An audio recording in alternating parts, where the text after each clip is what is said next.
अस्सलाम वालेकुम, मैं सैयद मंजर गिलानी तुसा दे पे मेरा यूट्यूब चैनल मुर्शिद जी व्लॉग। और आज की वीडियो शुरू करने तो पहले मेरे चैनल को सब्सक्राइब करो तो लाइक शुरू करना है जी मज़ेदार वीडियो। तो काफ़ी अरसे तो बाद आज व्लॉग मैं एक बनाऊँ तो कल मेरे कज़न की शादी चाचू के बेटे दी तो शादी बिजी रह गए।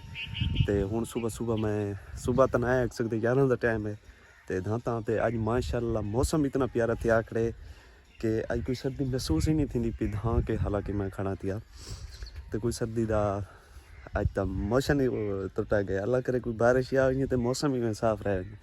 तो कज़न मेरे दी शादी चाचू के बेटे दी 100 कुछ है जेको तो उनकी शादी की वीडियो तुस देख नो तो तब तक के मैं तैयार थी कि ना कंघी शीशा दे गिनूँ तो हाले तो शक्ल दे पे किमें लगती पई है। चलो कंघी शीशा दे तुस शादी वीडियो इंजॉय करो बोला मिलते हैं। सुलेमान जी इस सोना सेरा पाया अज तारे आदे महफिल विच ए चंद बन गया ए चंद बन गया मेरे को खुला है मेरे को खुला है पाया अज तारे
आज किमी मौसम लगता पे माशाल्लाह और कितना ही प्यारा मौसम है और सारी गंदम का किमी माहौल लगता पे तो कमेंट दसे सो शादी का माहौल किमें लगे हो दसे सो ये कौन होता दरख्त है।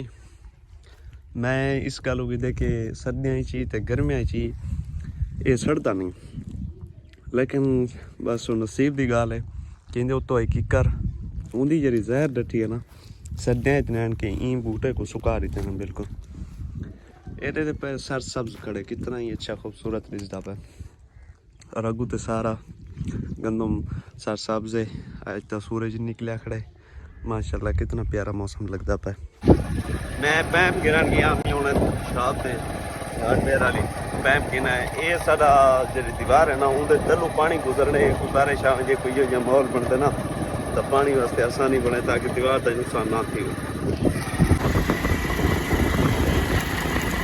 दीवार दे इथों पानी निकलते तलो तो परली साइड तो जूम करके दिखाऊँ उठो पिछे जरा ना उसके वास्ते पैप ठीक है पैप रख रहे पानी का बचा थी इसी दीवार का जरी गंदा बना कणा बस दिल खुश थी गया। आज मेरा सूरज निकले तो इतनी खूबसूरत माशाल्लाह ये जरा प्लाट है ना काफ़ी ज़्यादा ज़बरदस्त जोर इस प्लाट से पहली दफ़ा अस गंदम काश्त की है अगे नॉर्मल है लेकिन ये ज़बरदस्त है स्टे भी कटी पई है। हाँ सूरज देखने वास्ते अस तरस चुके हैं इस टाइम हूँ कितना फसल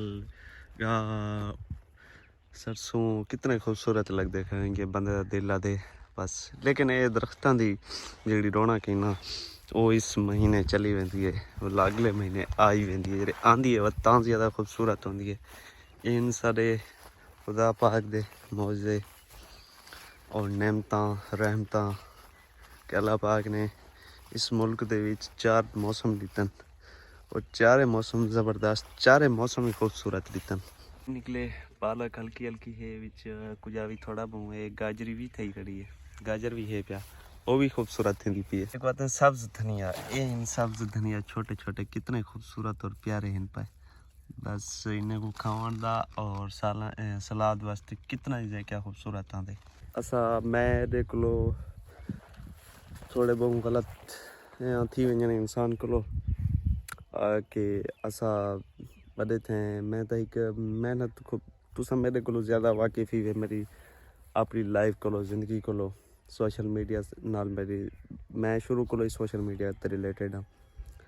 मैं कोई वार रखा नहीं या ये चीज़ां मेरा कोई गलत नेगेटिव मकसद नहीं, पॉजिटिव ये है।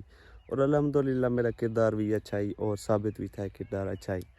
बस कुछ लोग नाल उठन पावन साकू जरा ज़िंदगी दे आखिरी चो आखिरी मकाम तक गिन गए। लेकिन अल्लाह पाक दा लख लख शुक्र है कि उन्हें लोगों को अल्लाह पाक जान छुड़वाई है।